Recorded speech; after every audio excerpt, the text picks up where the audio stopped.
جنت کی تلاش۔ بہت قدیم دور کی بات ہے، عرب ملک میں ایک ظالم بادشاہ کا نظام تھا۔ اپنی ظلمت اور جبر کی وجہ سے لوگوں کے دلوں میں دہشت پیدا کی۔ ظالم بادشاہ کی رایا کے دل میں اس کے ظلم کا خوف بیٹھ چکا تھا اور وہ اس کی سلطنتی حکومت سے بے حد پریشان تھی۔ اس نے رایا کے ساتھ اپنی ماں کو بھی ظلم کا نشانہ بنایا۔ اپنی ماں کو بھی بہت تنگ کرتا اور اس پر ظلم کرتا تھا۔ اسی طرح سے اس نے ایک دن ظلم کرتے کرتے اپنی سگی ماں کو ہی مار ڈالا۔ کچھ عرصہ بعد ظالم بادشاہ کی اپنی طبیعت بھی خراب ہونا شروع ہو گئی۔ دیکھتے ہی دیکھتے اس کی حالت بہت زیادہ خراب ہو گئی۔ ڈاکٹروں کو بلایا گیا، مختلف جگہوں سے حکیموں کو بلایا گیا، لیکن بادشاہ کی طبیعت نہیں سنبھلی۔ ایسا لگتا تھا جیسے آج نہیں تو کل وہ مر جائے گا۔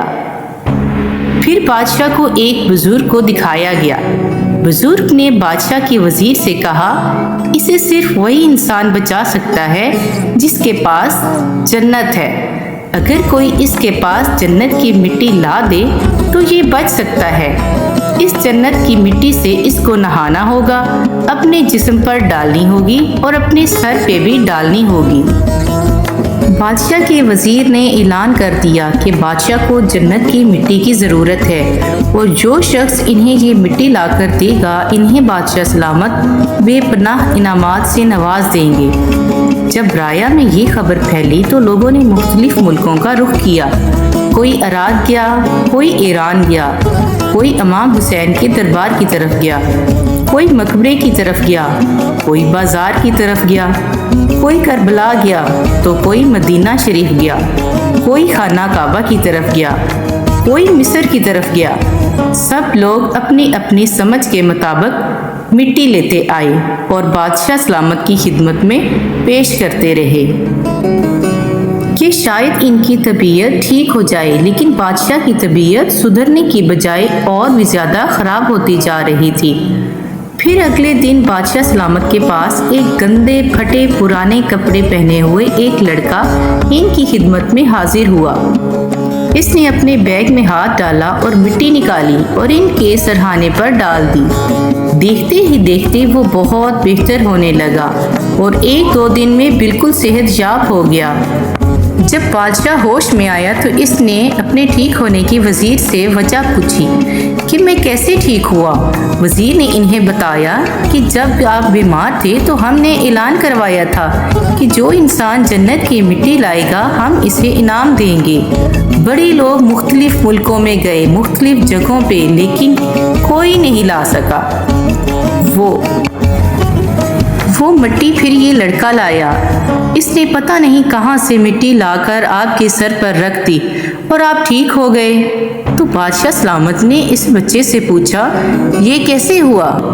اس نے کہا، بادشاہ سلامت، مجھے پتہ چلا تھا کہ آپ نے اعلان کیا ہے کہ جنت کی مٹی چاہیے، تو بہت آسان تھا۔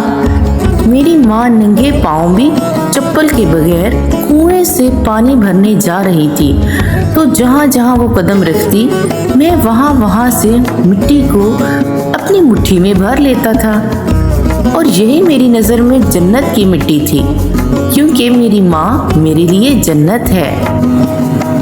اس لیے میں نے وہ مٹی تھیلے میں بھری اور آ کر آپ کے سر پر ڈال دی اور آپ ٹھیک ہو گئے۔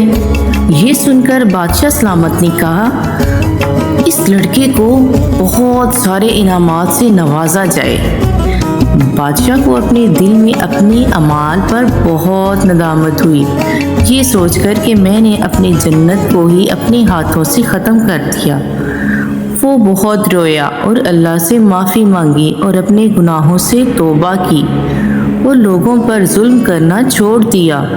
وہ ان سے اب بے حد محبت کرتا اور ان کی مدد کے لیے ہمیشہ تیار رہنے لگا۔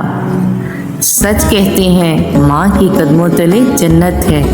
اللہ ہماری جنت کا سایہ ہمیشہ ہم پر قائم رکھے اور ہم اپنی ماں کی دعاؤں کا مرکز بنے رہیں۔ اس دنیا میں بسنے والی تمام ماؤں کو میرا دل سے سلام۔